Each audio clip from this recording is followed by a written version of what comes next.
I also don't have a Harrison Ford impression. It's like, hey, kid. It's just like something like that. That sounds like him. What about a short round? Do you do a short round? JD likes it when you do a short round. He likes that. I was like, that's wow, his favorite one. She knows you're trying to set her up. Hold on to your potatoes, Dr. Jones. Dr. Jones, yeah. She's like, I don't want to. I don't want to do it. How about a Phoebe Waller-Bridge? Can you do it? Oh, maybe. Kind of, like, I'm Wombat. I wasn't in the other films. I was like Googling back. I was like, did I miss something? We can talk about this on the pod, but I was like, are these characters, were they from before? Oh, no, they just invented a brand new story. Mm-hmm. Yeah. I did not like the nickname Wombat. Yeah. It doesn't fit her at all. She's so tall and lanky. I felt like they were trying to be like, yeah, this is a fun thing we're doing here, but I didn't like it. Yep. Just didn't fit her. Yeah, she's not a wombat. Yeah. Yeah. What does a wombat look like? Oh, they're so cute, but it's the exact opposite of Phoebe Waller-Bridge. They're little nuggets. They're like little pigs, kind of, but with Australian accents, of course. If they talked. Are we rolling? Let's do this. We're in it. Hold on to your butts. What? Wait, no. Welcome to Hold On to Your Butts, a podcast about the great franchises that lost their way. AKA Season 2, There's No Time for Love, Dr. Jones, an Indiana Jones rewatch series. Welcome to the show. I'm Paul, and I'm here with my friend JD, as always. Hey, Hello, JD. everybody. Okay. Back again, in the saddle.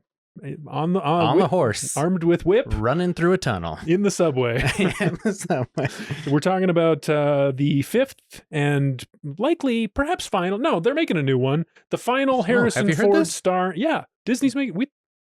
Yeah, I've heard this. Okay. We talked about some this special features, and they kept saying we needed to end the finale of the series. Well, Disney's rebooting it. Okay. Disney's rebooting it. All right. Is what they say. Yeah. But we'll talk about it. Okay. So we're talking about the fifth Indiana Jones film. We have an excellent guest, a returning guest, joining us again on Hold On to Your Butts. She is a singing sensation. A past guest, huge Jurassic Park fan. We'll see if she also likes Indiana Jones. Tenor in the 2025 International Quartet Champion singing group Clever Girl, which was, I think that was named after the famous line in Jurassic Park. Neyla Pekarek, welcome back to the show. Thanks for having me. It was indeed named after Jurassic Park. Yes. So here's my first question to you. If you had to rename the group after Indiana Jones. Ooh, the Whips. The Whips. Yeah, the Wombats. The Wombats? Yeah, maybe. Indiana Jones and the Great Singers. The Great Singers. The three other great singers. The Whip Crackers is what I was thinking of earlier, which I was like, okay. Yeah, the Temple of Doom. That's what they call my voice. Wow, okay. It's not true. That's not true. Off to a great start. Neyla, what's your relationship with the Indiana Jones franchise? My dad was always a big fan, and I sort of have a cozy association with like watching these films with my dad as a kid. And they're those kind of movies that are on a lot, like on TV. So I was curious if I had seen any of them in their entirety before I went ahead and did a whole rewatch prior to this podcast. But love the commitment. Love the commitment. I know, me too. Congratulations to you. Thank you. It was a nice way to spend my time, honestly. Yeah, cool. I genuinely loved it. Yeah, these are fun movies. People really connect with them. They're I found freaking fun. Whenever I bring up Jurassic Park or this, people lit up. They wanted they had a story. Yeah, I think it's like an association of coziness, which I'm addicted to coziness. Okay. And but yeah, I think it's something that's kind of maybe the age that I am, but like I'm a little bit young for when they came out, but same. Definitely in the zeitgeist of my own childhood. The ride at Disneyland, epic.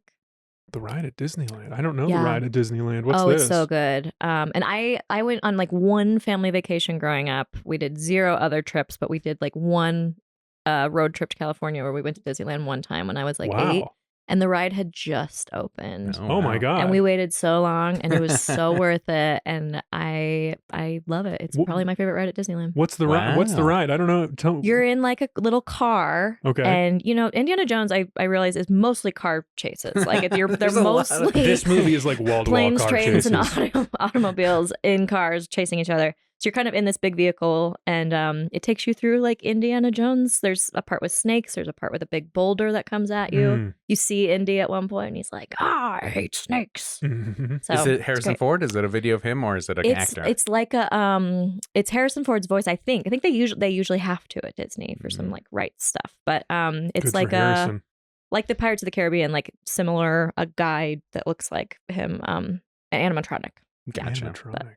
Interesting. I'd like to see great. that. Yeah, I would recommend it. Beeline it for Indiana Jones next time you go to Disney. Maybe we should do a road trip. Yeah, that could be worth Episode it. 6. Yeah. Would it be worth it? Would it be worth it? It'll be expensive. We'll find out. It would be expensive. Get some sponsors. That's so cool, though. That sounds like a fun ride and a good memory. They are dad movies. Yeah, the no dad doubt. thing that's come up That's a few what Paul was times. saying, yeah. I was saying my dad is it's a dad thing for me too. Same with our Cute. past guest Mitch. I think JD was in it. No, No. But what I stood out to me is you were saying it's like because I was saying Harrison Ford is beloved by everybody, left and right. He really brings people together. And Paul was saying that he thought he was more conservative coded. I don't know. Did you get this at all? I've been thinking about it since the last pod. But I think we like love his grizzly old manness, and I hope he doesn't talk about politics. Yeah, if I'm being honest. Same. I mean, I would be. I don't want to know. I don't want to know. I don't care. I don't care what the man thinks. I'll take it one step further. Couldn't give a shit what the only thing we know thinks. is he thinks things belong in a museum. Oh yes, That's about it. Said when I put this necklace on this morning. Oh. Belongs in a museum. Nice. But, Okay. You know. I'm thinking about what I do know about his biography. I don't know if we've talked about this yet, but they're at the Wings Over the Rockies, the Air and Space Museum here. There's a theater. It's called the Harrison Ford Theater. And when I first learned this, I was like, why in hell would there be a Harrison Ford Theater at an Air and Space Museum? And then I was like, what does he have to do with flying? And I was like, is he only there because he was the pilot of the Millennium Falcon? Is that why? Oh, you didn't know he was into aviation? No, I had no idea. And then I talked about this on the other podcast that I do, CityCast, and we got an email from the Air and Space Museum that listed all of his aeronautical accomplishments as a man. That tracks, yeah. Famously a flyer. Have you heard this thing about men that like most men feel confident they could fly an airplane? Yes, like I have heard that. no training. Like the Who majority, are these men? the majority of them.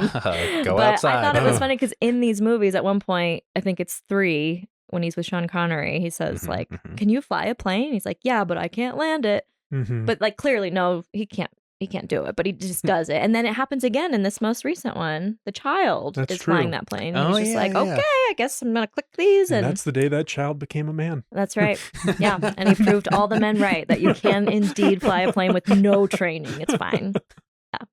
Yeah. It's a phenomenon. Yeah. That's crazy. Yeah. Of course it is, though, man. You know. Do you have anything you think you could do that doesn't quite make sense, but you believe in climb a mountain?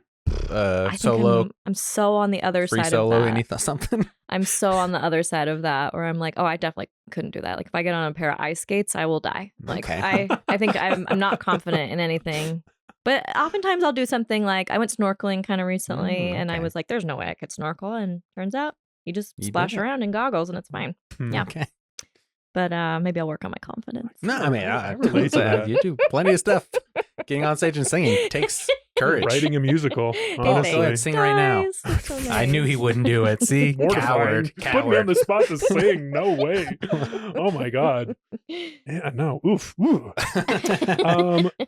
Neyla, do you think Indiana Jones has lost its way as a franchise? I mean, it's the same old tale, I think, where they hit it out of the park with those originals. Although they had really solid ones, I think, in those first 3. And Temple of Doom, even. Yeah, I think so. See, that's what I'm saying, dude. Yeah. That's what I Is that controversial? Between us, we have a disagreement. Okay. I think that this franchise has produced 3.5 good movies, and Temple of Doom just didn't do it for me. Didn't do it for you. It just made me uncomfortable. Yeah. Yeah, I think where we've gone better in the franchise is the bad guys are pretty much just Nazis. I think in the early ones, we had a lot of like non-white people or the bad guys and Nazis too. But there's some like problematic things that maybe we'd do differently. Which some people can get past. I respect that. There's different ways of looking at this stuff. Sure. I think there's a case to be made for that. I'm not trying to yuck anyone's yum, but it just, for me, it didn't work for me. Yeah. Temple of Doom. I think Doesn't hold up. that's fair. I mean, you get short round. You don't have short And I round do unless love you're short round. Short I mean, yeah, you gotta, I know, so iconic. Reading the backstory stuff about making of Dial of Destiny, apparently there was a discussion at some point of having short round come back. Oh, okay. And they never even got to the point of reaching out to Ki Huy Kwan, which, I mean, I just think that's like still the future. After watching all 5 of them, it's so obvious to me that he is the guy that should be the guy that takes on the mantle, that buys back the original whip. Yes. Disney, I'm here. I'm here. Make me an offer. I have the original whip from the movies. Make me an offer if you want it back. I know you need it. Bob Iger. Kathleen Kennedy, is she still doing Kathleen, Lucasfilm stuff? For now. Okay, wow. For now. There's rumors that she's getting the boot. We'll see who takes over Disney. Maybe Netflix will buy Disney and fire her ass. Wow. You've been keeping up with the wars here? A little bit. Yeah. I just whatever it's going to affect my streaming services, what I have access to, because I got to watch my stories. Stranger Things about to come out anyway. Yeah. On that whip note, I do want to say the original whip from the movies. Yes, the original whip from the movies. I did bring a snack. I feel like was curious. Wow. It was hard to find a snack for Indiana Jones because they don't freaking eat in these movies. How are they keeping sustenance? Except for the monkey brain scene. Yeah, Temple Doom. I did not bring any monkey brains, but I thought this was the closest I could find to like whips was in Twizzlers Pull-and peels. Nice. You know what's up. And then I thought if Indiana Jones was to have a snack, it seems like a meat stick would be the perfect snack for Indiana Jones. So I brought us some meat sticks Thank too. you. Yes. Yeah, I'm sure we'll get peckish later. Some sustenance for the jungle. That seemed like that's good. Yeah. Wonderful. Those are the snacks I brought for today. Indiana Jones. Yeah, I mean the whip and the red vine. I love that. The Twizzler. What would he eat? What is he eating? He's eating nothing. I think he has disordered eating. Honestly, I mean, he's still. I do. Yeah. Interesting. Yeah. I mean, he stays skinny. A shirtless scene in this opens up pretty strong with the shirtless scene. I will tell you, watching these back to back to back, my main takeaway from these films is Harrison Ford is a bona fide hunk. Oh, yeah. Yes. Oh, so hunky. I know why the dads love these movies, because they want to be him. Right, they want to kiss him. Like whatever boat you're in, maybe both. I just think he's so hunky and charismatic. He's even like so mean to some of those women in the first movies. And again, something I'm like, big time feminist over here. And I'm like, but look at him. He's just so charming. That's what I'm saying. Harrison Ford gets away with so much. There's something about him. Oof. He gets away with it. It's problematic. You got to tell the story. JD, you got to. Are problematic. Neil, you got to hear the story. This is the story of the series for me. JD found. On the special features of the third movie, there's interview that AFI is doing with all the ladies of Indiana Jones. So they're all on stage, they're talking to them, and then at the end, Harrison Ford comes out, and everyone surprise. Yeah. Oh my God, Harrison's here. The reveal. Here. He's wearing the hat. He's got flashes that $1 million smile, and then he proceeds to go through and kiss each one of the ladies on the lips. Harrison. I mean, and again, I was like. He just gets. I was like taken back, but he gets away with it. You're just like they hug him, they get a kiss, and then tricky. Do you feel like this was a bad? I mean, on camera. Yeah, I mean, at the end of the show, surprise kiss on the mouth. I was saying I'd let him kiss me on the mouth. All right, that's exactly where I am. I think that's so bad, and you need consent. And yet, I want a surprise kiss from Harrison Ford 1,000,000%. Even Dial of Destiny, Harrison, old man Harrison. Yes, truly, such a hunk. I mean, there was in the special features for this one, Antonio Banderas and him are talking and goofing off, and I heard Antonio Banderas go, "Can I kiss you?" Hunk City. Oh my God. And he gives him a peck, just that's two hunks coming together. Hunks. It was almost too much. Give us the aging hunks. Yeah. Sorry. That boat was like Thirst Trap City. Those guys were walking around with no shirts and they were all muscly and shit. I was like, 1,000,000%. God damn, I wish I could look that good right now. I did. I read that Harrison Ford rode a bike 40 miles a day to get ready for Dial of Destiny. So he's committed. Yeah, he's committed. Good for him. Yeah. Well, let's get into it. We're kind of talking about it already. I'll give you some fast facts. We'll talk. I'll give you my plot summary. The box. So this movie, Dial of Destiny, released in 2023. Which so I think what was it? What was Crystal Skull? 2008. 2008. So it's 15 years after 15 Crystal years. Skull. Yeah. The budget was $352 million, incredibly high. The Ooh, box office, $384 million. So it made money, but not much. Okay. Raiders was $20 million to make the budget for Raiders of the Lost Ark. So it's just crazy. Yeah. Incredible. Wild. The director, for the first time, not Stevie Baby Steven Spielberg. In fact, it is a gentleman named James Mangold, who also co-wrote the film. It stars Harrison Ford, Phoebe Waller-Bridges, a.k.a. Fleabag, Antonio Banderas, Mads Mikkelsen, Jonathan Rhys-Davies, Karen Allen briefly at the end, and some other people. Toby Jones. Love Toby Jones. The plot. Now an elderly hunk, archaeologist Indiana Jones is teaching at a college in NYC, reaching a point where he no longer sees himself in the future. When his goddaughter, Helena Shaw, Phoebe Waller-Bridges, re-enters his life with questions about a dusty, busted old MacGuffin.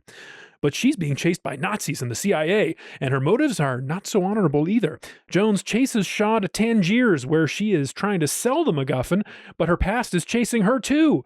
In the form of a jealous ex with a scimitar. So she and Indy team up to race the Nazis all the way to the bottom of the Aegean, then a dank cave in Sicily. Meanwhile, Chief Nazi Jürgen Voller, aka Mads Mikkelsen, confronts them, steals the MacGuffin, which he wants to use to go back in time to kill Hitler and replace him so he can win the war. But Voller messes up. They go back to ancient Italy instead, where he dies in a fiery crash. Indy meets the real Archimedes, and Shaw wrenches Indy back to the present in more ways than one. The end. Yeah, that was good. Epic. Time travel. This is a movie about time, confronting the past, I thought it was seeing your own future. I mean, I was curious what you think of after watching them all back to back to back to back to back. The arc of Indy, in the first one, he's all about the artifacts. He almost doesn't even care about Marion at all. That was my argument. And then in this one, when she was like, "Hey, if you could go back in time, what would you do?" Yes. Oh, and that part kind of got me. Yes. I got misty-eyed. It was like, my son. Oh. Yeah. Yeah, please. Yeah, so he wouldn't go back to see history. He would go back to save his son, which is present time. Indy's now in the future, or in the present more than he was, I guess. Yeah. Yeah. The present being the 60s. I guess he still is in the past, because he can't get over his son and stuff like that, which is, Shia LaBeouf's fault. Shia LaBeouf's fault. That's why they killed him off.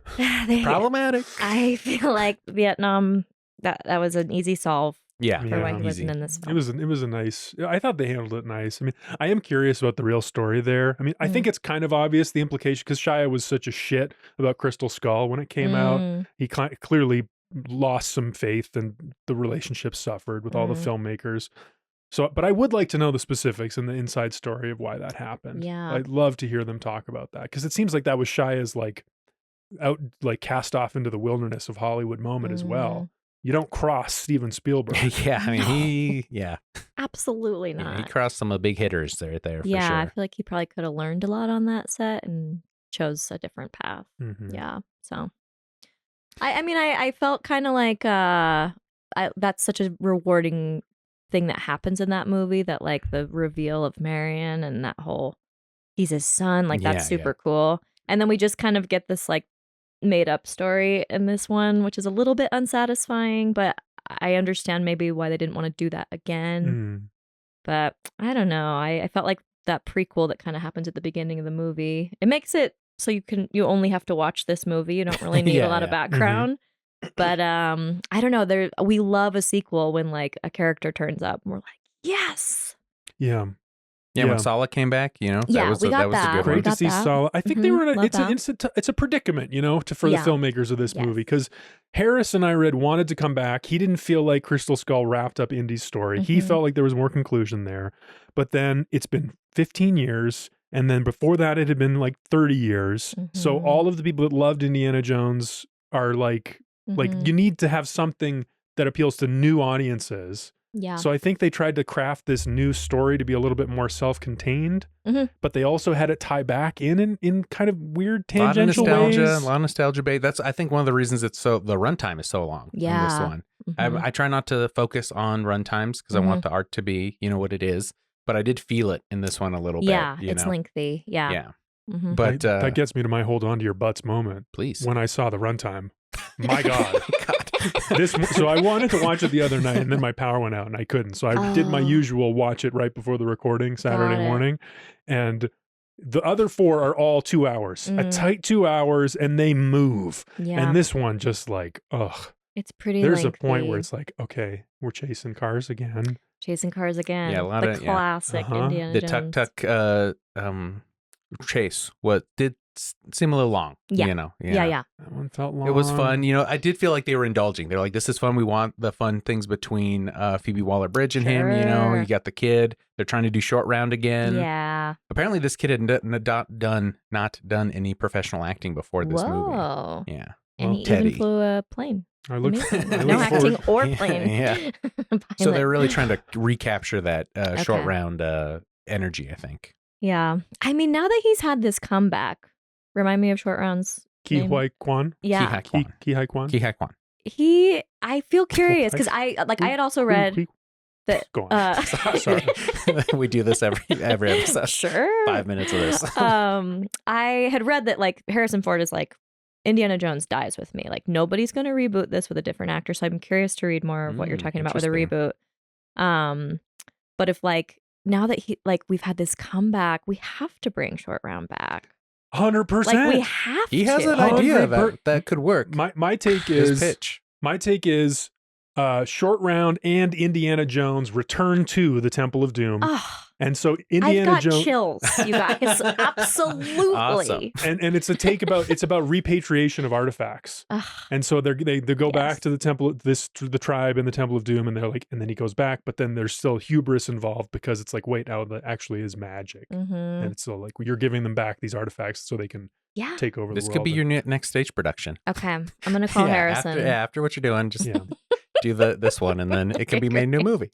That's how they do it. Yeah. Definitely. That's Always how the whale, musical first. That's how they did it, That's right? true. Yeah. The Whale. Yeah. The Whale was a Denver person that made a play, and they got made into a movie. The Whale? Yeah. Yeah. The movie The Whale with Brendan Fraser? Yeah. That was a play They from a premiered that in Denver. Yeah. Holy They shit. had world premiere here. Holy I know. fucking shit. You're right. You're right. This could be the project for me. Yeah. Yeah. No pressure. Just say. All right. I mean, Harrison Ford is active. He's doing the Shrinking show. He's Yes, working. he's working. I think Shrinking's great. I think Shrinking's great. Paul I'm not that interested. doesn't think Harrison Ford is that interesting of an actor. I'm amending my opinion. Okay. After Dial of Destiny, I thought this was his best performance as Indiana Jones Okay. Interesting. in this 5th one. I mean, he is acting, you know? yeah. The misty eyes on the boat. Very good. Misty Eyes on the Boat, and then especially I have to like this movie was it's not in my top 3 of the franchise, but that climactic moment where he is considering staying back in the history and Phoebe Waller-Bridge is like fighting him and then punches him out. Sorry, I bombed them. When Phoebe Waller-Bridge punches him out and like goes back, that moment made me emotional. And the movie previously had not really been working for me. Interesting. But that moment was so good between those two, and his performance was great, and her performance was phenomenal. It made me feel something, and I thought they were both like that's why this movie existed, was for that moment of Indiana Jones does see a future for himself again. Yeah. I didn't think he did. She had to pull him back, and then when he wakes up again and Marion shows up, that's when he's like, "That's true." That's when he sees that it. was because I thought it kind of fell too much into that nostalgia trap where she's fighting for Indy so hard to be like, "No, you got to come back. There's still more for you to do." Yeah. I was like, "That's just for the audience." Like, has she really gotten this close to him, attached to him already? Although unlike the third watch, I was like, okay, yes, she's found a new dad, you know, the godfather that he wasn't before. He can be that for her now, and she'll be, you know, he could be a part of her life, and she wants family. You know, she's not just that scoundrel. Although they do open up with her being, you know, not a good person right off the bat, which I like, you know, that scoundrelly part of. I loved it. Yeah, the Indiana Jones. I mean, thing. she is Indiana charming. Jones. Yeah, she's doing charming. Indy from Raiders. That's her character, basically. Yeah. And the beginning of Temple of Doom, when he's trying to get that diamond, and he's like, "I'm going to kill Kate Capshaw if you don't give me the diamond." You know, that's like the scoundrel stuff, which I liked. I thought she was doing it. It was charming and it was working for me. Yeah. But that turn of her being like, "No, I want family. I want him to be alive. You have to come back. There's more for you to do." I don't know. Yeah. As long as a film it is, I just don't know if I like was on that emotional journey. 100% agree. Okay. Yeah. Yeah. Like, wait, we've sat here for 2 hours and 40 minutes. There's so much. And I don't think it's her. Like, I think she's an incredible actor. I heard that like she was not hired on as a writer, but then kind of like zhuzhed some stuff once she was on set. But I'm like, maybe just hire her as a writer. I agree. Fleabag's a great show. She's so talented. She's so talented. She's working on a Tomb Raider. Thing. She did. She was That's on interesting. that last. That's very similar. James Bond. Mm-hmm. Yeah. She wrote a little bit on that last James Bond. So yeah, I feel like if in this reboot that we're manifesting, they've got to get her on as a writer as well. Do you think she would be if they do keep going with it? She would come back. Do you think they'll have her? I mean, it wasn't as popular as it could. The movie flopped. But yeah, I think that because there's so much time in between, if they did it right after Crystal Skull, I think people would have cared more. But there's just too much time in between. The world has gone past, Indiana Jones. Much like the whole thing in this movie is like, people are interested in other things and not him. Sure. And unfortunately, it just wasn't enough. It didn't strike. Lightning didn't strike enough, for this one. I don't think it was anything in her performance. It just, wasn't quite. She's probably the best part. Yeah. I think it was underwritten. Mikkelsen also great. Underwritten. I think it was underwritten. So I think this series has thrived when Indiana Jones has great, strong, rich characters to bounce off of. Mm-hmm. Last Crusade is so good because Sean Connery has the star power and it's a really well-written character. And there are probably 4 scenes where they have a really nicely written moments about being father and son and having a relationship and seeing the growth. This movie didn't have those scenes. Yeah. We needed those scenes to see them have the conflict and get to know each other and come to like each other, even if they weren't fully on board with each other, and like rebuild the relationship that they allude to in the movie, but they don't ever actually like show us this change. Yeah, I agree. But it was there. I mean, it's the concept of the film, I think, is good. Like the Indiana Jones, the old, the Toby Jones, my old buddy, my old adventure buddy. And he has this obsession. I like the flashback with him and the little girl that becomes Phoebe Waller-Bridges, and like, but we just needed to give us something to feel here. They de-aged him there too. Yeah. That's the second time they de-aged him in the movie, and they de-aged him back to Temple or Crystal Skull, Harrison Ford. Yeah. It's so funny that they... Yeah. But there was in the special feature, Spielberg did say that he thought if they were going to make another Indy, that Mangold could do it because Mangold shared Spielberg's sensibilities in filmmaking. Yeah, I saw that too. Pacing, character, yeah. He was watching it and was like, "Oh man, someone else knows how to do this as well as I do." I mean, James Mangold has made some really good movies as well. So I was happy. Logan, I think was him. And then they kept saying they wanted a fun action movie. Did you ever see Night and Day? It was with Tom Cruise and Cameron Diaz. Cameron Diaz. Yeah, it was just a fun action movie. All right. And it's very good. Very great. Yeah. It's okay. It was a fun time at the movies. It's fine. I love a fun time at the movies. Yeah, that's what I'm going for. Yeah. And Paul Night and wants Day, to go see AKA Avatar. Sundown. Oh, I'm seeing Avatar tonight. Oh, dang. Wow. All right. Fire and Ash, are you in on Avatar? I'm not in on Avatar, if I'm being totally honest. That's fine. You're allowed. No, this has been no an one ongoing admits thing. it, but we're out here. These movies make billions of dollars. Yeah, totally. There's lots of us. But they're in the shadows. I saw the first one and I felt like fine. I didn't need more. I didn't need more Avatar in my life. But I do love Sigourney Weaver, so there you go. Love her. It's got some Temple of Doom problems. Avatar as a franchise. Yeah. Like, totally. Interesting. This is a white guy talking a lot about indigenous people. Yeah, that's and tough. It's like not always comfortable. No. Voodoo? They do voodoo magic in there? I don't know if the Na'vi people call it. It's more about their relationship with Awa, the goddess of. I'm gonna cut all this out. Don't worry about it. No, it stays. It has to stay. It has to stay. I have to be a beacon for all my Avatar heads to come to me, gather to me, so we can rise up. So a total, this is 34 years after Temple of Doom, which was, the first Indy story. Okay. The prequel.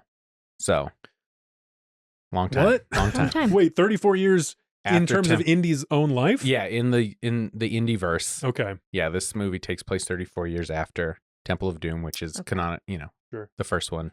It's a prequel. Yeah, you got it. Okay. 12 years after Crystal Skull, Mutt would be 7 in that flashback where Indy is fighting in World War II. Okay. 1944, I think is when it was. Okay. I'm listening. I'm paying attention. No Tell me Dan more about Aykroyd these in dates. this at all.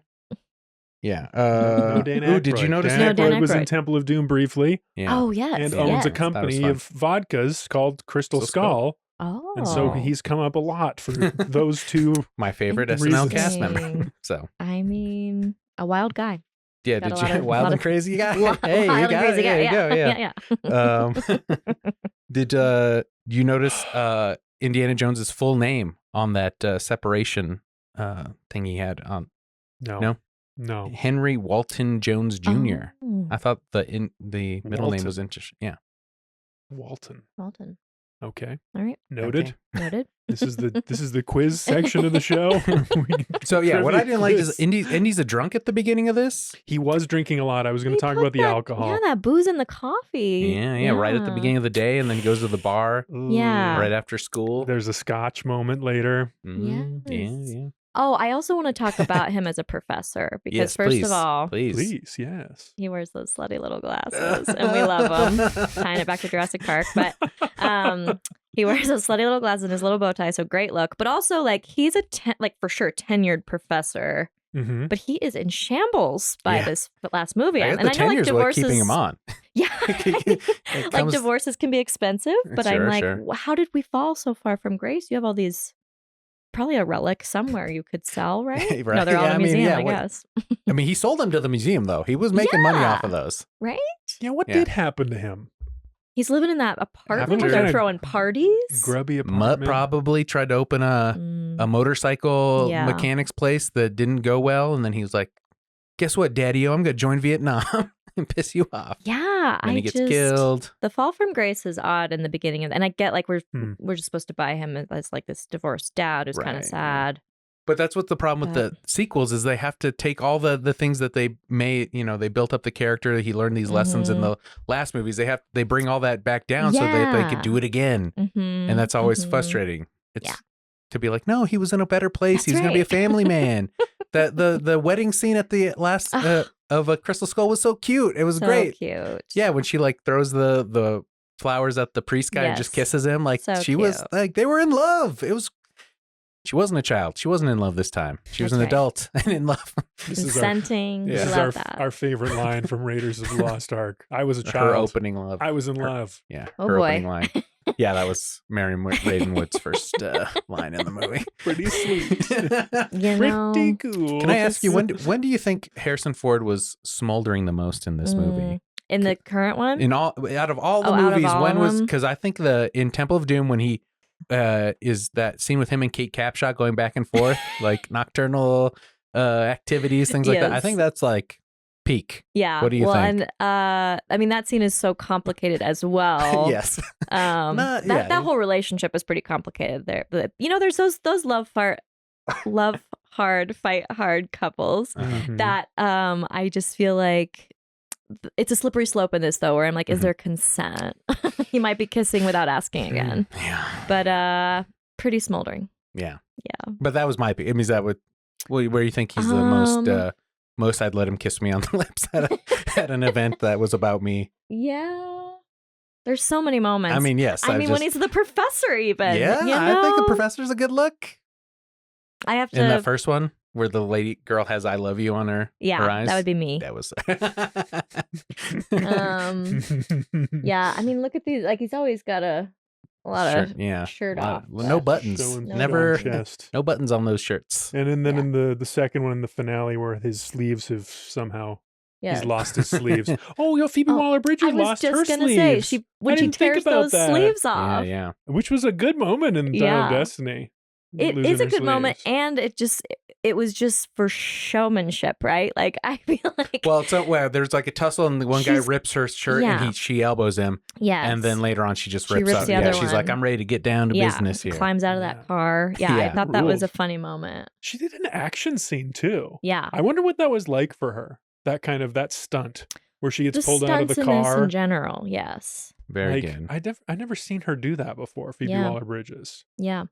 I think going into the fashion corner here, I think she had the best fits. Wow. I This is almost wanted to great. cosplay her today Yeah, that's because very they're good. so good, but this was all available in my closet. and Gotcha. But it made me inspired me to go get a little beret like she's wearing in one of those earlier scenes. Yeah, with like her that. Little... She wears that like late '60s Oh, fashion very it's well. so This is- cute. Yeah.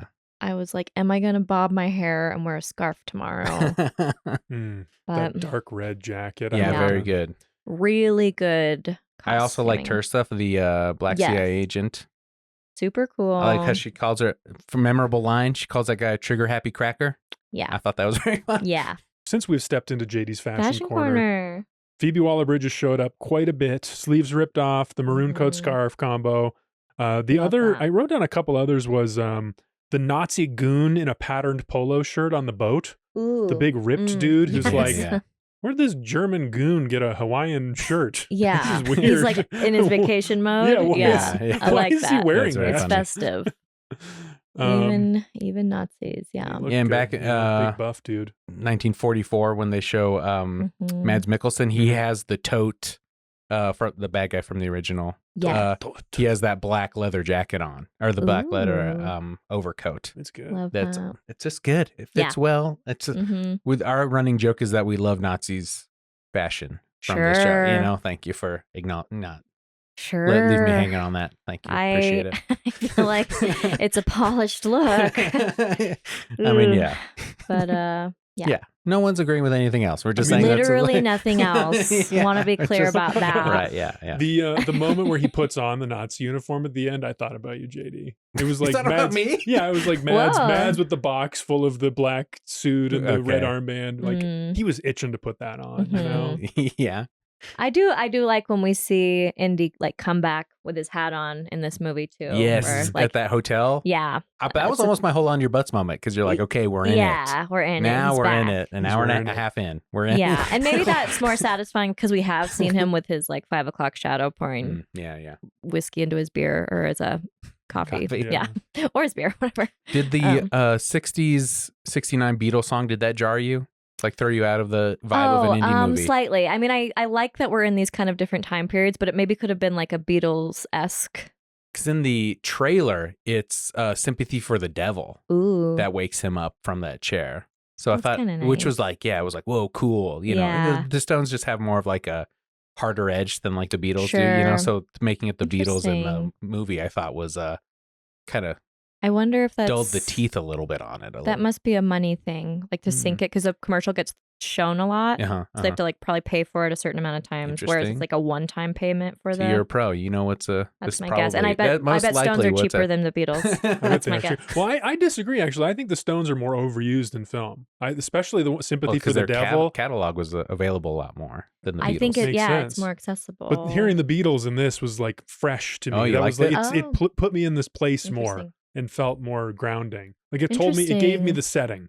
You know, these kids who love this, exactly, you know, new rock and roll music, and then grumpy old man Indy. I mean, it's so I appreciate music is so infused into that time period. So I understand the instinct to do it, but it's almost like we're living in like Gotham, like we're in, even though this is historical, but it feels like Indiana Jones world is a little bit magical, as in like, it's weird to like have the Beatles. Magic exists. Yeah. I mean, my argument is Indiana Jones is kind of a superhero. I mean, he drank the blood of Kali, you know, he got the Shankara stones, did have some power. Yeah. And then he drank from the, you know, the Grail.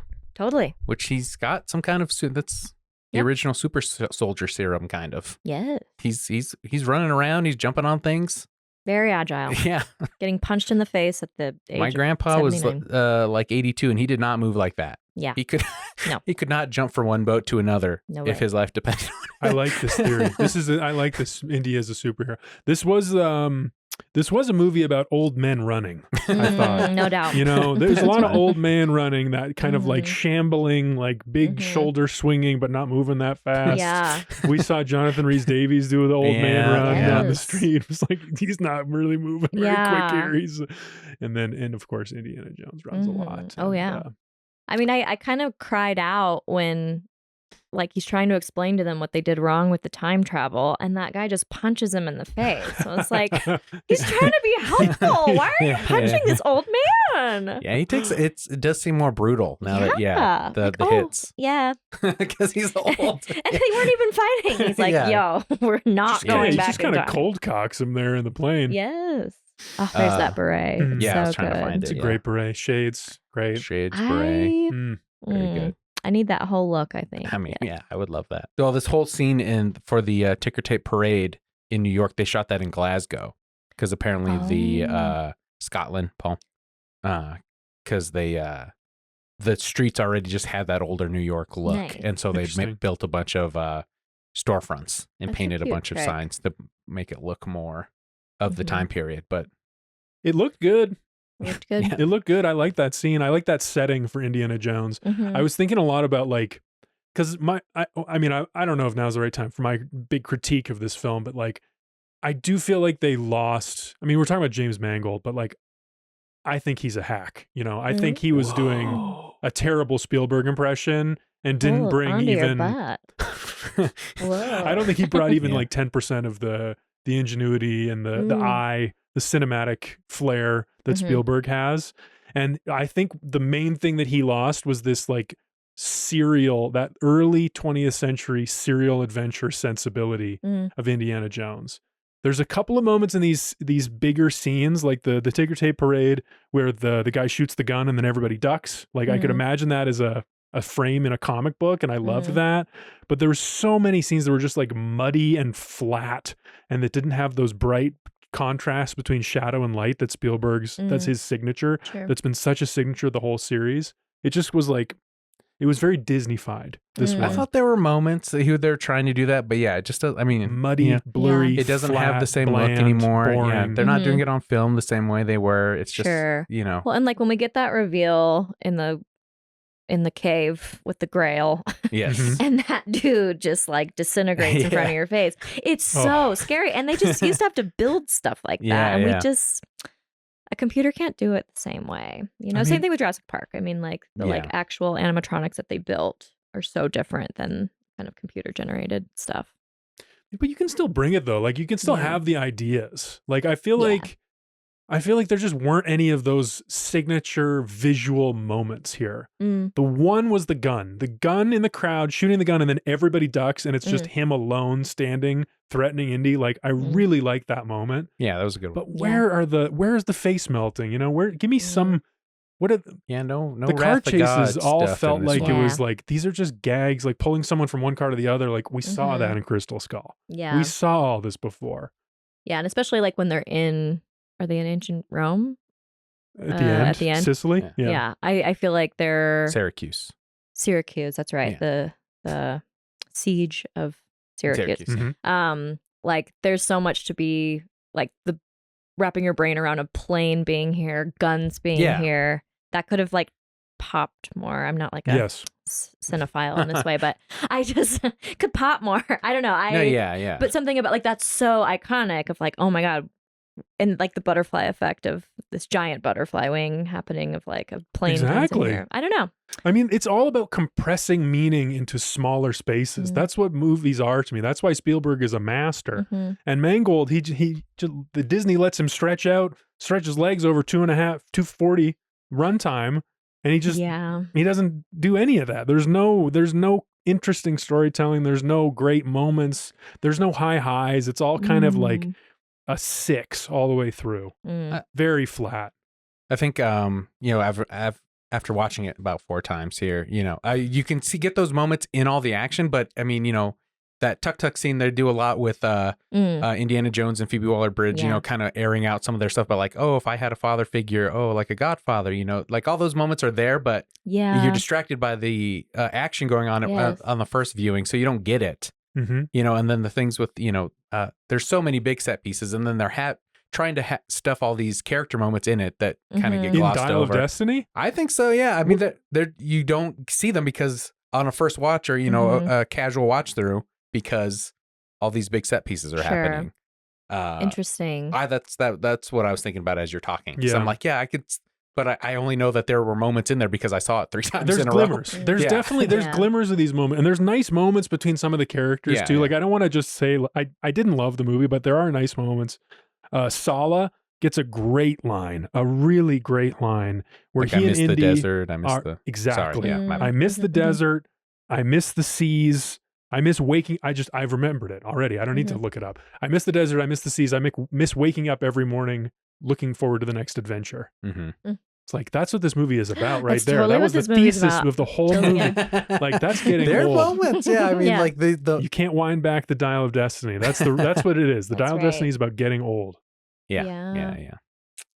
Tough for an adventurer. Yeah, for sure. Yeah. Yeah, I do feel like they almost did 3 different movies. I think Mangold was talking about with the flashback. That's like a World War II movie. Yeah. The underwater diving scene, that's a different kind of, adventure, treasure hunt kind of movie. But they needed that though. Oh, you without like the that underwater. Well, you need the diversity of environments. Sure. And like types of action, I think, because it is all, otherwise it's just car chases all the way through. Because I was thinking like, what do you cut out of this 240 runtime to tighten this up? And I was like, well, the boat thing is pointless. Like it's just one MacGuffin that leads to another MacGuffin that leads to another MacGuffin. All we need to do is get to the portal in the sky. Sure. That's the whole movie. And once we're in Morocco, there's no change, there's no twist in direction. I like the water displacement thing where they get into the tomb and it has like some gas in there that they're gonna die from. Yeah, if they don't and then the water displacement. That seemed like classic Indy fun.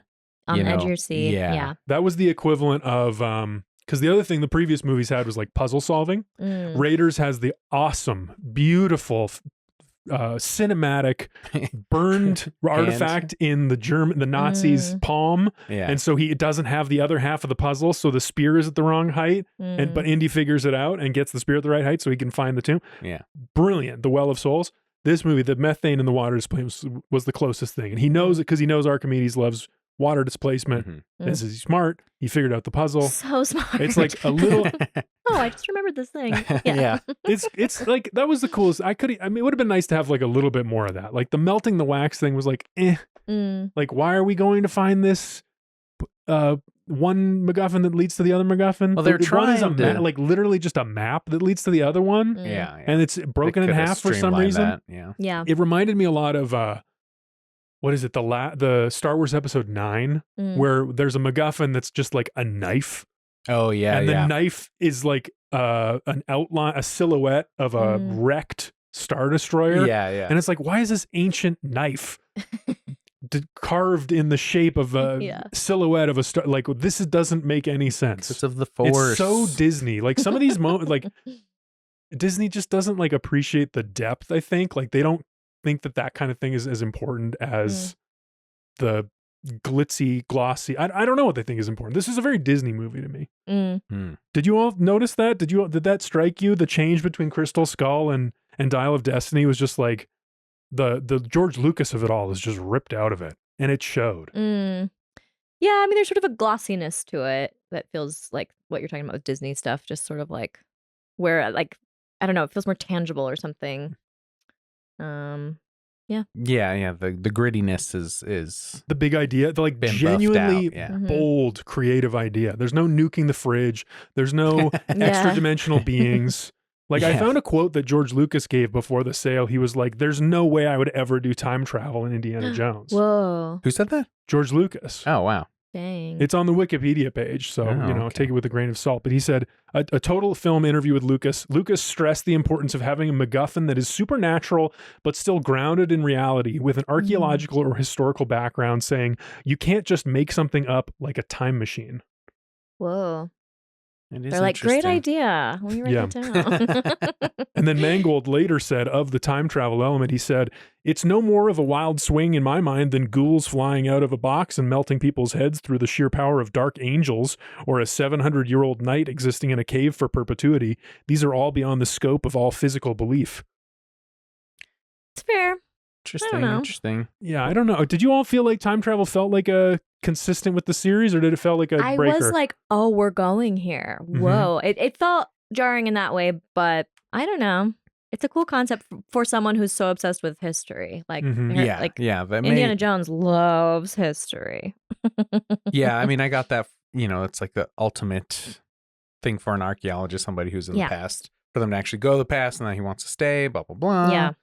I have a question. Yeah, please. Do you want to finish that thought, though?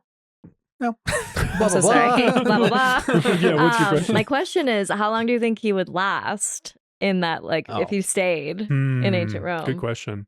He has the language. He has That's the going to help language. him a That's lot. super helpful. But he's already dying of a bullet wound. A bullet wound. Yeah. I'm talking like just small things like plumbing. 3 days. I'm 3 talking days he would about have lasted. Yeah, like If you're he gonna gets get to an the point- infection. If he gets to the point where plumbing is a worry, then he'll have been good. I think Yeah. that's a success. Yeah. But the bullet, yeah. I mean, I don't know how that's Bullet. coming out. Yeah. Without the gunshot wound, Lost too much blood. I don't know. He ain't getting that back in there. I think it was like probably a really cool idea, but then Yeah. if he was just like stuck there. I was imagining him with the outfits. Like, would he, because he has the leather jacket and he has his hat. so and I was cool. thinking, he'd probably keep the hat. Yeah. He'd probably be going around in like a toga wearing that Oh, hat. And people would just be cool. like, where's that hat from? I know. Should we maybe have seen a sir, little or bit of whatever? that? That'd be Like, fun. they got him out of there in a real like, okay, and now we just fixed it all. You know? Yeah, the time travel logic, there's so much. Yeah. It's been in the zeitgeist for so long, with like Endgame, all the Marvel stuff. Yes, totally. And so it's like, I think they're going more with like Terminator type of time travel thing. It's like it was always meant to happen this way, Sure. right? Because did you guys get that Archimedes made it so that they would come through to help them at the Battle of Syracuse? So it was always going to bring them to that point in time, no matter what. Okay. Like it was like she goes, oh, it's a false deck. It's like a trick thing. It's like it was always going to bring us here. Oh. And I didn't really alluding think to about her that. card trick. Yeah. Earlier. Interesting. Okay. And I got to watch it 4 times. I think. Sign of a great film. Yeah. You get it after 4 times. Well, yeah. No. You pick up on these little things. Yeah. It's great. And but yeah, so they were they were supposed to help him with the battle, and then Archimedes. So he knows he can finish the dial because he sees the dial. Yeah. It's like that whole like loop thing. Got it. You guys Got get it. what I'm saying? It's a loop. It's cool. It's timey-wimey, like- as the Doctor Who fans would say. Interesting. Yeah. Doctor Who, I'm not as clear on the time travel stuff, but like in It's all the Avengers, it would create a different timeline. That would be like a branch timeline off of the main timeline. So that would, I mean, that's But it like was a like different kind thing. of part of the plan the whole time, is what. Yeah, so it would Yeah. always happen that way, Yeah. I guess. Yeah, is, kind of like Harry Potter in the third Yes, one. They do the yes, time turn. exactly. He thinks he sees his dad, but he sees himself from the yes, future. yep, exactly. Yeah, got it. I love the reference. I got it immediately. Got it immediately. We're in the nerd zone. Oh yeah, so the inversion of Indiana Jones was the hot teacher that everyone loved in the first couple movies, and in this one, the kids are falling asleep. They didn't Yeah. care. He lost the love of it. Mhm. He's doing it on a projector now with the Yeah. what do you call those? I don't know. The Projector clear Overhead projector? Oh, Yeah. The- instead of writing things on a chalkboard. yeah. Search for truth. Get Mhm. out of the library. Yeah. No. That scene is crazy. We're not talking about that film, but where they take that motorbike through the library. Oh, It's so just good. That great amazing. chase on the So great. Spielberg. They could never in Miss Dial that of guy. Destiny. Yeah. Would you search for just something that lost drove it. your dad crazy? That was another fun line. I did Calling like him that out. callback. Yeah. Although in Last Crusade, was he searching for something that was he actually searching for something that drove his dad crazy? Because I think he was just trying to save his dad, Yeah. who had been captured. That's what Last Crusade is about. But Yeah. he's going off of his dad's like obsession, right? Mhm. Yeah, Yeah. that's true. The That's plans. true. And I think that's what that illusion is. That It's is interesting. Yeah, I didn't make that connection because she goes, "Wouldn't you?" And Yeah. like he did. So Yeah, he did. But he Yeah. didn't, though. He didn't. He was never obsessed. Indiana Jones was not a Grail seeker. But he did go after the thing that his dad was obsessed with, and that's he what went she's after going his after. dad. He was following in his dad's But then footsteps at the to end, find his dad. his dad had to tell him to let it go because he Yeah. was reaching for the cup. He would have fallen to his death like That's the true. Nazi lady. He did Yeah. get it, and by the end, he got a little bit of that Grail madness. Yeah, Grail Grail Madness. Madness. Classic. We've all been there. Would you sip you from didn't Grail? win the war. Hitler lost, huh? That was an interesting line. Mm. Well, it sets up the finale. Where Right. It's a great line, and it sets up his motivation, the twist of like he wants to go back and replace Hitler. Yeah. It's kind of an awesome, because everybody says that, like, oh, if you could go back in time, Yeah. what would you do? I'd Yeah. kill Hitler. But to win the war Yeah. is like, To do oh better my than- it's God. really- to do better. it's good. It's real, Well, yeah. Good villain wild. moment. I mean, Mads Mikkelsen in general, great Very good. villain, Great. right? Great Menacing, villain. Yeah. hair in his eyes, crazy eyes, great Mhm. performance, great Yeah. moments. Him in the plane when he's realizing that he messed up and they're in ancient Mhm. history instead of World Man. War II, and he's like doesn't know what to do with it, and he's coming to terms with it. Yep. Loved it. Great performance. I thought the funnest part is when they're decoding that tablet, Mm-hmm. and she's like almost flirting with him a little bit. Like he Mm. takes her, she takes his cigarette, and he gives her a look. Yes. And he's like having fun solving the riddles. Like she's stringing him along. Yes. And I was like, this is good. This is like a good performance. Like she's flirting with him and he's into it. You know, like she's got him on the ropes. Yeah. We like a weakness in a Nazi. Well, I didn't think about it that way, but yeah, I mean, I like that he was having fun. Yeah. I'm like, he's into it. But would you search for something that drove your dad crazy? That's a great question. I mean, it's hard to apply to my real dad who... Any daddy issues we want to talk about? It's a different podcast. No, I mean, I feel a lot of like loyalty to my dad. Like I did not really grow up like a big sports fan, but in my adulthood have kind of gone sports crazy. Oh, really? Yeah, and I think that's due to what like sports specifically? Currently, I cannot get enough of those Nuggies. Oh, okay. I'm crazy for basketball right now. Mm-hmm. It helps that our team is extremely good, but like we always went to Rockies games growing up, and so I'm not just a bandwagon girl because, but I still root for them. Yeah, me too. Yeah, that I feel like very devoted to sports now. I think as a result of my dad and my nephew now is like big into sports, and so we're like connecting on that. That's but nice. Being a Rockies fan is just as crazy as I think that's going right. after this. For the Grail. This that's MacGuffin. Right. Yes. No, that's the right. Antikythera. Yes. I was gonna ask you if you could pronounce it. Grail's too good. Yeah. So yes, I think in theory I could see myself going there as a loyalty to my dad. Sure. Paul? I mean, I was thinking about this in the movie too, but I do think I've kind of taken on my dad's. You know, he's an academic. You know, he's a truth seeker in his way, and I've taken that on as well. Yes, we are even though in a different way. Truth out of these movies. For sure, a truth seeker for sure. Aren't we all just looking for the truth by watching more Indiana Jones films?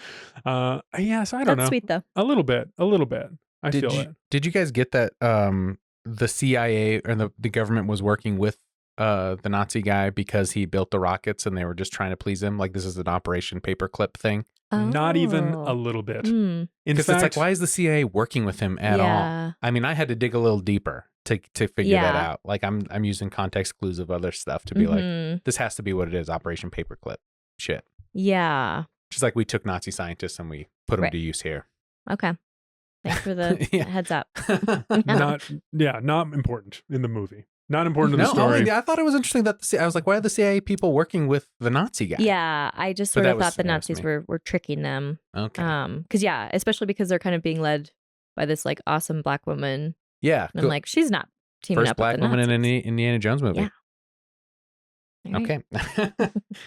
She didn't really have much of a role. Soon. She didn't have much of a role. She didn't do anything. Didn't affect the plot really. In my mind, her and that Nazi guy had a thing because when he shot her, he kind of had a moment of like, I didn't want to do that. Oh yeah. So in my headcanon, they had a thing. That theory. Yeah. That's nice. I mean, she had a great outfit. That was nice. Yeah. She puts us in the time period for sure. I feel like we know what time period we're in. The Disney stuff is really what got me in this. I looked up behind the scenes things. I don't know if this meant anything to you all, but between after Crystal Skull, there was some talk of Lucas and Marshall and David Koepp, the screenwriter, of doing another one. And they were working on ideas, and George Lucas was thinking about ideas. And then in 2012, that's when Lucas sold Lucasfilm to Disney. And Lucas apparently was going to keep working on Indiana Jones. Meanwhile, Lucasfilm was going full bore on Star Wars, trying to crank those out as fast as possible. Apparently, Lucas walked away from the Indiana Jones project in 2015 or 2016, quote from Wikipedia, with Marshall stating 2 years later that life changes and we're moving on. He moved on. In the so 2015 is when The Force Awakens comes out. Okay. And Lucas famously makes a comment that he sold his kids to white slavers. Oh my God. George. Do you all remember this? Is a line about Disney? No. Oh my, George Lucas, I love this guy. I would love to have a sit down with him and really go through his whole life because I find him fascinating. He has such brilliant ideas and such terrible execution consistently. But his comment selling his kids to white slavers, Indiana Jones, one of his kids, Lucasfilm's property. And like clearly to me, that's a black and white. Like he walked away from Indiana Jones after what he saw as the failure of The Force Awakens because he didn't like what Disney was doing. I think that's why we got Dial of Destiny and not another Spielberg, Lucas, Marshall, Koepp collab. I see. We got this weird second-rate fan film. All right. That's how I feel. Okay, yeah.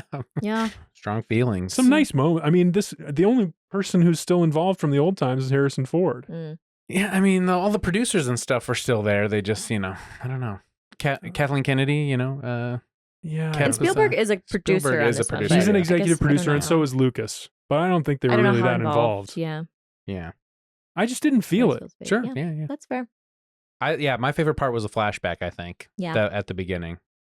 Oh, yeah? Yeah, I mean... the de-age, the Nazi castle? I look past it. It's all very dark anyway, but when they're hanging him, Yeah. And then do you think when the bomb came down and didn't blow up immediately, God looking out for him? Huh? He's got a connection. I had no... What?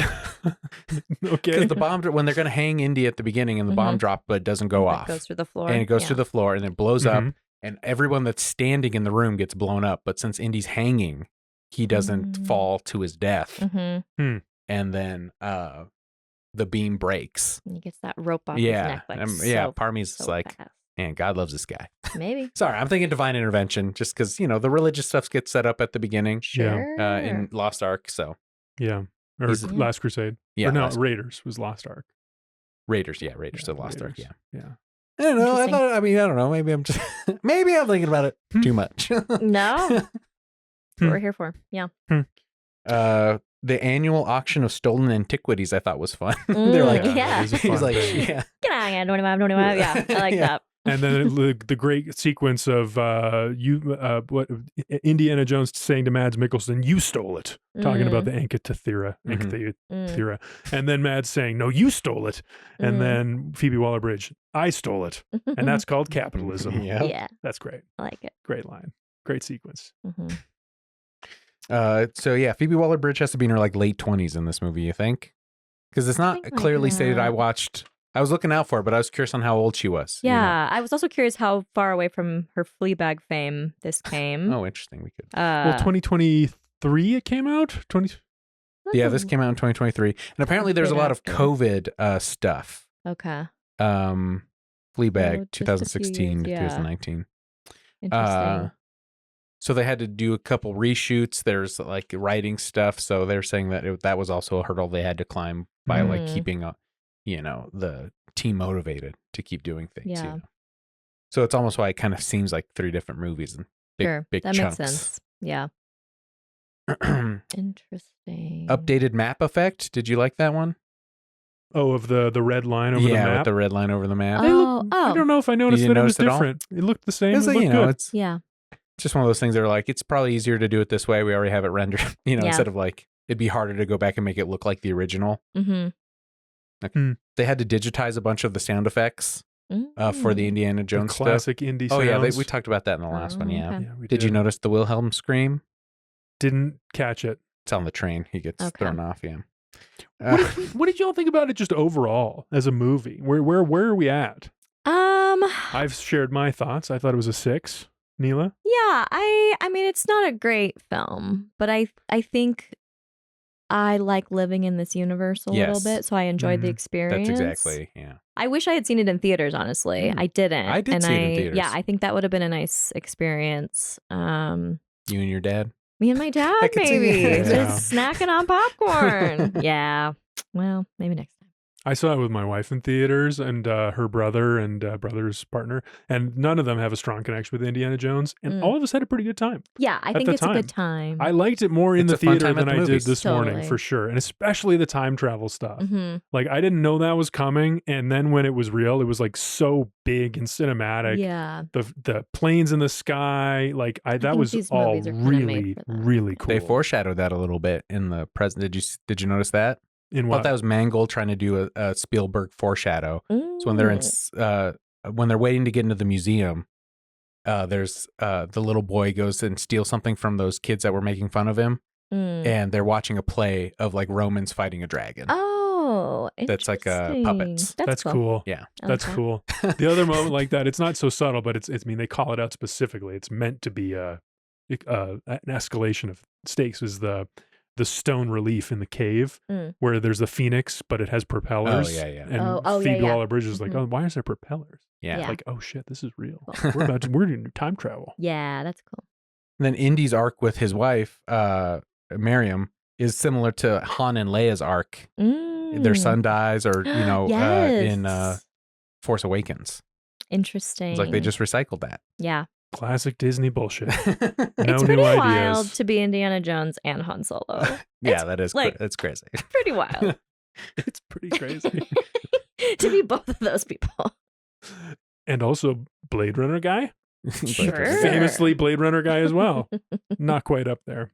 I mean, those two characters. He's Creepy last crawly great- thing. creepy crawly thing. Eels, bugs. Eels and bugs, bugs again, yeah. That's But all good. of it was digital. Didn't have the Yeah. same feel. Totally. I love the snake thing. I just love it. Ugh, you yeah, know, and you know, snakes, I've so got a creepy. thing with snakes. Oh, but really? What's your thing with Um, snakes? well, because I wrote my thing about Rattlesnake Kate, and so course. I've got like some snake tattoos, and I was Oh. thinking about him and Rattlesnake Kate and kind of where they intersect yeah, that's because very interesting. she made snakes kind of her whole persona, but I'm sure she hated them because she was traumatized She by did the all the day killing she of was them, with yeah. 140 rattlesnakes.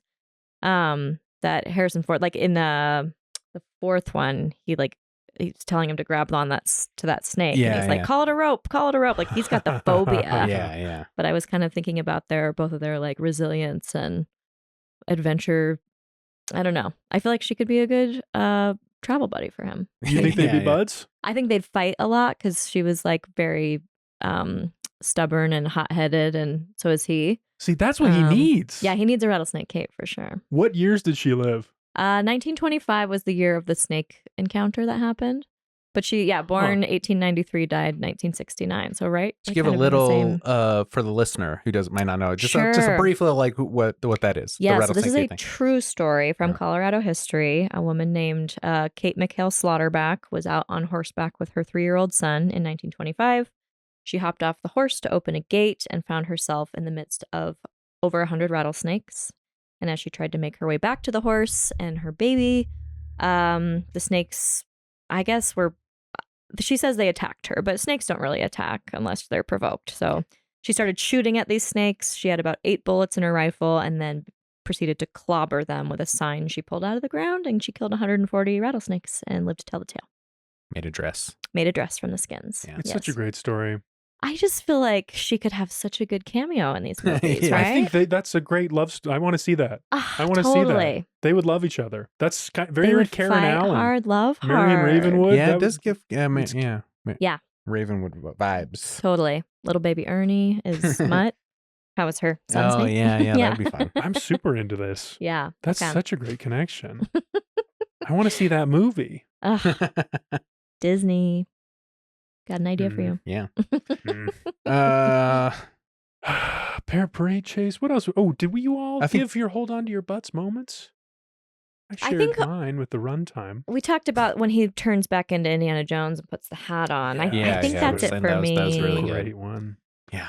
Just Yeah, it's pretty more of a iconic. subtle. Yeah, hold on to Yeah. your butts, but Yeah. it is what it is. So I think math was got in this one, because they were saying Math. like, science is, math can conquer everything was kind of Mads Mhm. Mikkelsen's thing. And if they had And- done yeah. the calculations correctly, There was no way to do it correctly because it was a forced card from Yep. Archimedes. So is this also a magic trick? Yes, it's a It's magic my trick. other project. Yeah. Oh, okay. About the Yeah, yeah. magician. Well, it's all coming together. Just here to promote my things. Good. No, I love it. Yeah. Good. I'm glad you could be here. Thanks. Did Mallory watch any of this with She you? did. Yeah. What did she So, think? I mean, the arc, I think she's the one who pointed out the arc of Marion and Indy being the same arc as Han and Leia. Love She's the one who that. pointed that out. That was a wife take. I love Yeah. that. Sorry, one Boo. too. Didn't mean to take your thunder there. Hey, Love that. Yeah, she was all over this thing. She had thoughts. Did you think all Mads Mikkelsen's time jokes were funny? It's like, I'll see you in the past, Dr. Oh. Jones. some And of he'd them worked be for like, me we really haven't- well. Yeah. I love that. They're like, what's the next frontier after space? And he just like looks at it. Yesterday belongs to us, Dr. Yeah, Jones. yeah. That's because these are dad movies, so they've got to have a few dad Yeah, jokes in yeah. there. Yeah. Mm-hmm. Ends on the hat. Ends on the hat. Does Indy need the hat to fuck? Because I mean, that was the thing, right? What Because in him and the- Marion that was a great moment too. Maybe Yeah. hold on to your hearts. It hurts Yeah. right here. It doesn't hurt right here. That was a Yeah. great turnaround. Yeah. So it Yeah. implies that they're getting busy in there. So it pans up from Phoebe Waller-Bridge and the kid and Sala going to get ice cream, and he grabs the hat. Yes. Why does he need the hat? He grabbed the hat? Yeah, he grabbed the hat out of... For some reason, I thought the hat was just falling off the laundry string. No, but he was grabbing it. He grabbed it. Oh, then yeah, that is what it means, right? He does need it to fuck. Yeah. Wouldn't stop me. Good for you, Indy. Yeah. You know, he's an old man, with biology. That's the dial of destiny as well. It catches up with you. Yeah, I asked Molly Smith if you saw a guy at a bar wearing, on one of the previous episodes, if you saw a guy at a bar wearing the Indiana Jones hat, would you still be into him? Or would you, like, it's an automatic deal breaker? Would that be a deal breaker for you? I think it depends on the earnestness of it, perhaps. Okay. The self-awareness around it. I think if it's being worn unironically, although now that I'm saying it, that's kind of cute if it's like super earnest. You're like, I'm talking myself into it. I know. Depends it's on the not person. Harrison Ford, though. It's not you can't be Harrison Ford under that hat, but it's a guy. Probably not. When you say it that way. Right. Just some guy. Regular looking dude. Ooh. Oh, yeah. Okay. So we're getting into the special features. I bought the Ultimate Collector's Edition. Hell yeah. On for this movie. All right. And I think not only the franchise has lost its way, but special features on DVDs have lost their way as well. Because I used to love getting the collector's editions and stuff and watching all the special features. Yeah. This one had a score-only version of the movie. So no dialogue, just the score. Who was that for? I don't know. That's what I was like. Wild. That's why I drew the line. Sound effects? Do you hear like cars crashing it's just and shit? The score. I watched like 15 minutes of it and I was like, I can't do this. This sounds excruciatingly dull to me. I cannot imagine. Sorry, John Williams, but I'm not watching that. I mean, it's a good score. Yes. We haven't really talked about the music very much, but it's good.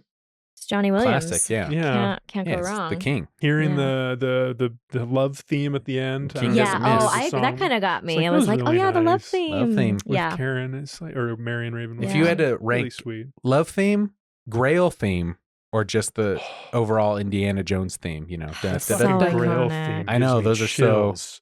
Yeah. The Grail theme is very good. Yeah.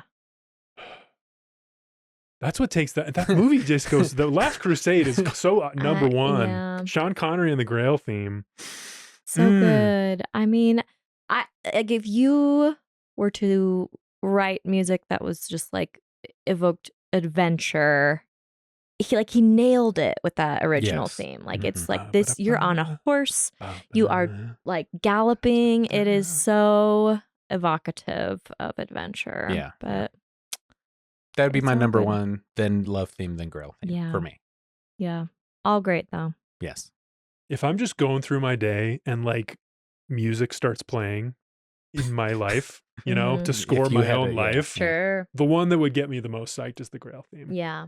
I'm a romantic, so it'd probably be the Love theme for me. Just anytime a barista at the counter, the Love theme goes on. Yeah. I'm like, hey, where's the bathroom key? What's the bathroom code? The Love theme. I like it. Can I give you my wife take? Please. Yes. Okay. So the wife take is, well, there's a couple. There's one during the moon landing parade. And she says, when everyone is distracted by the moon landing, she says, is he sad because he doesn't believe in the moon landing? Because interesting. Because he thinks it's fake. Conspiracy guy. Interesting. Whoa, I like it. It's okay, but it was funny. And then the one that I really like is she has actually been quoting Crystal Skull for weeks. Interesting. A line that Jim Broadbent says near the beginning of Crystal Skull, which is also about aging, which probably would have fit just as well in this movie.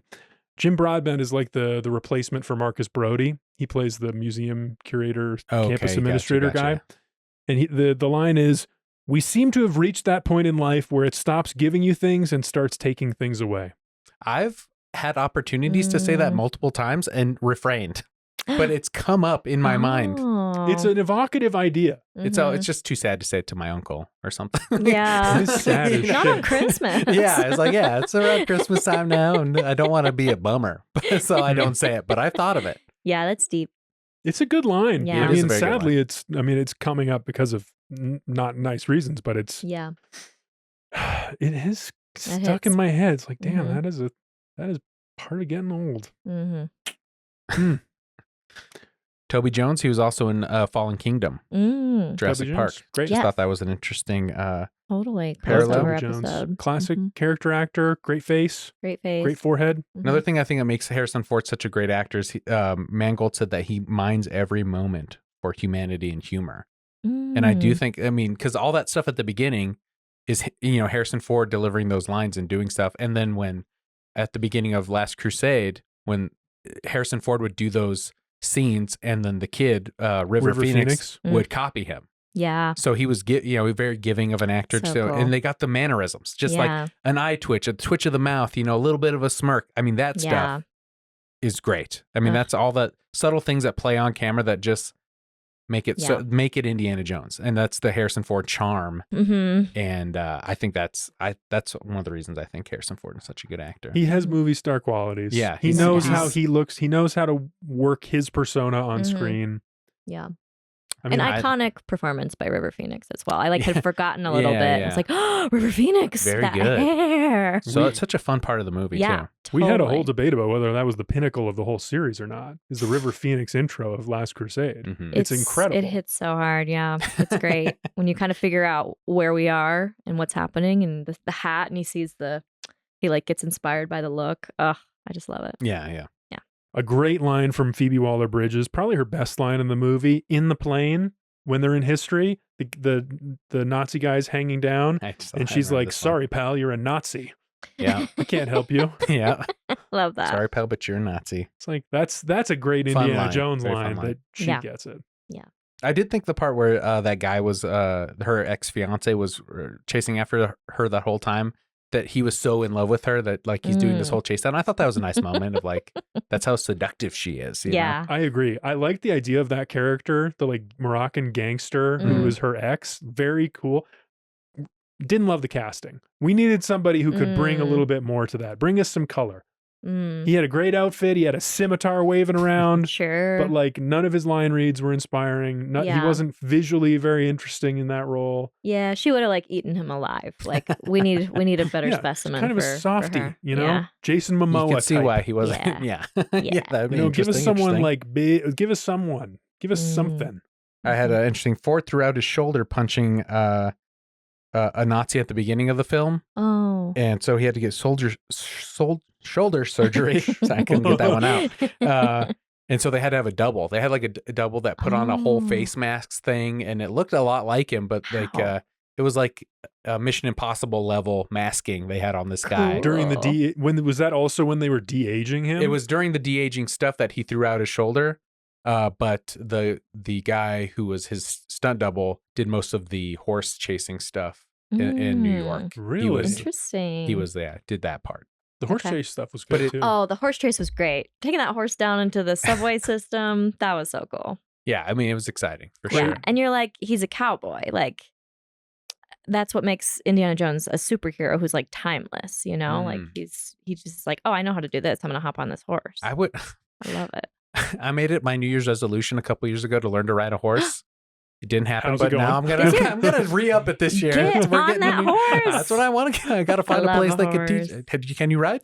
I have ridden a horse. And what does that mean? Times. Yeah, I mean, I have been on a horse. I don't know if that means I can wouldn't ride. Say, I'm seasoned, but I love going horseback riding. Yeah, it's so fun. Way better than a hike. I did it when I was a kid. The horse hikes. Thank you. Yes. There's something about horseback riding. There's people say you get good at it, but what does do you all know what that means? Because you can just you could ride for a long period of time without getting sore or something. You know how to do it because you have to push against the saddle and ride it. I'm doing the motion for people on YouTube. I'm doing it. Good. Okay. And maybe you get a relationship with your horse and kind of what they want in terms of how to communicate with a horse. That's interesting. I don't know. I only know from what I've seen on Yellowstone. Yeah. Yeah, totally. I wish I knew what that was. I've always wondered about that. Because people are like, oh, I'm so good at horse. Or the you're so good between at a man and his horse.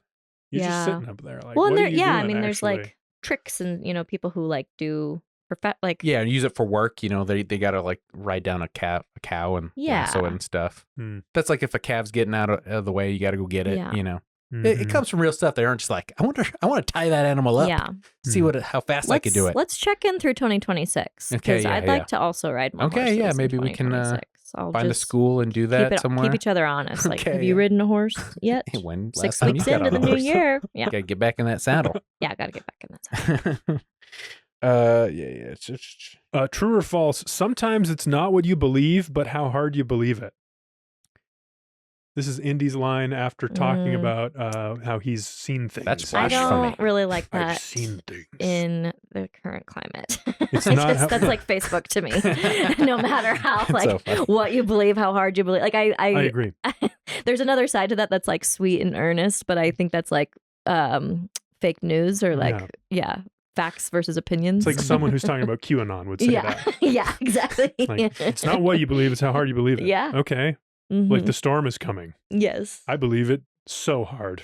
Yeah. Now get me my horns. I don't know. It's We're interesting. going to the Capitol. Yeah, I think that could really fall into that category quickly in today's climate. It was just a weird thing he said. Yeah, I know. There were a lot of Like, kind what of is that weird line? undercutty things because when he's talking to Salah too, he goes, "This isn't an adventure. This isn't an adventure." And it's like, you're undercutting the whole movie. It's an adventure. Yes. That's who you are, Indiana Jones. We want this to be a fun adventure. And he's like, "No, Salah, you can't come. This isn't an adventure." And then him being like, "Oh, it's not magic. I don't believe in magic. It's how hard you believe." I don't know. Yeah. It's some weird things, I thought. Weird choices. Lucas is gone. Spielberg is gone. Magic's gone, maybe. Is that the That's magic? what I think. I think this franchise lost its way when Lucas sold Lucasfilm. Yeah. Opening was weird to see the Disney logo to the Paramount logo to the Lucasfilm logo, and then it transitions onto like the locked door that Indy comes out of. Mm-hmm. Usually there's a mountain. Totally. Okay, she gets it. Sorry. I know it. I just know didn't the know. credits. Yeah. I'm explaining it for Paul mostly. Yeah, we've He's talked like, "I about don't this a recall few this times, and when I watched every this, movie. Because there's such intentional credits. It's a very cool thing. Mm-hmm. the franchise lost its way. What do you all think? I mean, do you all think it lost its way, or is it still? Yes. No, So lost when did its it way. happen? What happened? In this movie, I think. In He this got old? movie, I mean, it's like, should we have left it at Last Crusade? Was it There's just an like a argument good to be made for thing? that. But Crystal Skull's so good. But I didn't not enjoy my time in the newer ones. yes, but yes. I don't know. Sometimes it's good to like quit while you're ahead. I think for the character of Indiana Jones, it should have ended in Crystal Skull because I like that he has a son. In Crystal Skull, he's married to the woman he should be Yeah, with. we kind of wrap it up. Yeah, nicely, that right? was a good. I thought that was a good ending for the character. I wonder why Harrison Ford didn't think so. I wonder what he thought there was still left on the table to do. Like, is there something in Dial of Destiny that's like, this feels like a Harrison? I think that's actor ego. He's like, I got to be on top. Like, this movie was so big. But, you just don't make movies. I mean, movies don't get that big anymore. Yeah. Unfortunately. Avatar Sorry, gets that Avatar. big, I was just baby. going to say. Avatar. Avatar gets bigger than He's anyone. big on James Cameron. I'm saying he doesn't got the juice anymore. And All right. we'll see what happens. Time will tell. It does look like the box office is not doing so good for this Avatar. I told you 3. he wasn't going to top it. It just, you can't do it anymore. Yeah. The Way of Water was like a couple years ago, and it was so big. A couple years ago. Yeah, what was it? 2020? I have no idea what. Yeah, it wasn't that long ago. It was at Way of Water, which, by the way, And that was the first 2022, sequel from the original, original right? 2009, and then they that's come so back much with of Way it, of Water I feel like. 2022. Yeah. Oh, so good. I think I haven't done the Indiana Jones ride at Disney, but I have done the Avatar ride. Oh, I have not and done. It's sick. Okay, great. That's the best thing to come out of Avatar. Sweet. That's the one in Florida, right? Yeah. I don't think they have it at the California one. Yeah, but yeah. That's the Indiana one what I've Jones been is to. at both parks, by the way. Okay. I'd like to do it. It's interesting that it's at a Disney park when it was a Paramount movie. That's what I thought. Well, when did they build it? Because I remember there was if you were young, then it Indiana was, Jones? Yeah, If the you were Indiana young. Jones Yeah. ride. I mean, before 2015, like I went to Disneyland, in like 1996. yeah. So, So it was, I that remember is the weird Full then. House episode where they go to Disneyland Yeah. and it's not DJ. Is it DJ Yeah. who sees her boyfriend yes. as Indiana Jones? Yeah. So cool. Do you remember this episode? I Paul? don't know this Very big show. on me. I was like, Oh. very good. Next season, you could do a full Yeah, house. we could do a Full House Full under your rewatch. butts. We should talk about the future, I think, because this is the last movie of the Indiana Jones series. That's right. We have talked about doing another I think episode we're gonna about do some of the spin-off the novels ancillary Great. things. people like. I've been reading the spin-off novels. With the video game I got has the been video very game. well Nice. received. Just haven't had enough time to play Great it. Sure. Circle. And what was the other thing? Oh, the There's the TV book. show. Yeah, the TV show. Young Indy Chronicles. Yeah. Oh, is that out or Came did that out in the happen? early 90s. Okay, George interesting. Lucas was very deeply involved. Interesting. Harrison And it was Ford did the first episode. Huge. I Kind of could a see wraparound. that reboot happening for sure. Oh, yeah? Yeah. If they were going to reboot something with this, I could see that going, like, that would be the right direction. Go Young Indy. Because then it's like, oh, it's not Harrison, Yeah. but that's fine. It's young, still it's young Indiana Indy. Jones. Yeah. I kind of like that idea, actually. Yeah. Did you guys ever see Ryan Gosling in Young Hercules? No. I remember that one. Say Wow. less. I'm interested. No, did not see it. All right. Well, then. He could be, Sounds great. he was could be interesting. Indy. Ryan Gosling. He could have. He's got that kind of quality to Yeah. him. Well, they tried to do it Blade Runner. That's true. Yeah, yeah. Mm. And he was great. Blade Runner Didn't see it. 2049. Good. Didn't Oh, see it's it. so good. Love Gosling. Love him. JD. All right. Sometimes I'm like, who are you? I'm watching these fun time at the are you? movies. I'm not. Blade Runner's fun time in the movies. Okay, well, I'll give it a chance. A lot of rain. Mm, Seems too much of a noir. I see. World's hard enough. I want to escape. Yeah. You know. Yeah, yeah. That's- sorry. Sure. Sorry. This is the difference between us. Yeah. I like the darkness. I Mm. want to Yeah. see. I want Out to of see the the two of realness. us, which one do you think is into the darkness of I just think it's funny. Yeah. But yeah, so Anyway, that's the off future. its way. Other franchises. I mean, we got a whole list now. We're working on Sure. a list. The Matrix is up there for me. Oh, Matrix. yeah. Really far up there because I love those movies. Rocky's up there for And, me. Oh, Rocky. Yeah. I had to go to. Would you watch all the Lost its Rockies? way, I've seen all of found them. its way, Yes. Yeah. lost its way again. I had to go to summer school gym, and not because I failed gym, but because I had too many performing arts classes that I couldn't get my gym credit taken Okay. care of. So you did fail gym, but not, I not just because of lack of physical I ability. needed to take a gym class, Okay. and so I did it in Mhm. the summer. And at one point, our teacher just kind of gave up, and we just watched all the Rocky movies. So I That have sounds seen amazing. them, and then I was like interested in the franchise, so I kept up as they released them. Awesome. But Maybe if we do Rocky, you Yeah. have to come back. I'd love it. Which Yeah. would be your one? Do you have a one that remember? I know it like in my brain. I don't know what number it is. Who's the guy villain? who fights? The Russian? It's not the Russian. Is it Mr. T? Oh, the Mr. T one's really good. Is It's it been a minute. Tommy Gunn? I don't think I've seen the Mr. T one. Maybe it's. That's 3. I think 3 3 is Mr. T. is Mr. T. Yeah, Okay. yeah. I think it's 3. And Polly died. Not Polly. The trainer dies. Yes. Okay, yeah, that's 3. I'm gonna have to rewatch. Yeah, Clearly. Yeah, it's great. But, that's maybe when I'll do Eye of the Tiger some- comes in. That's the movie where the theme. Yes.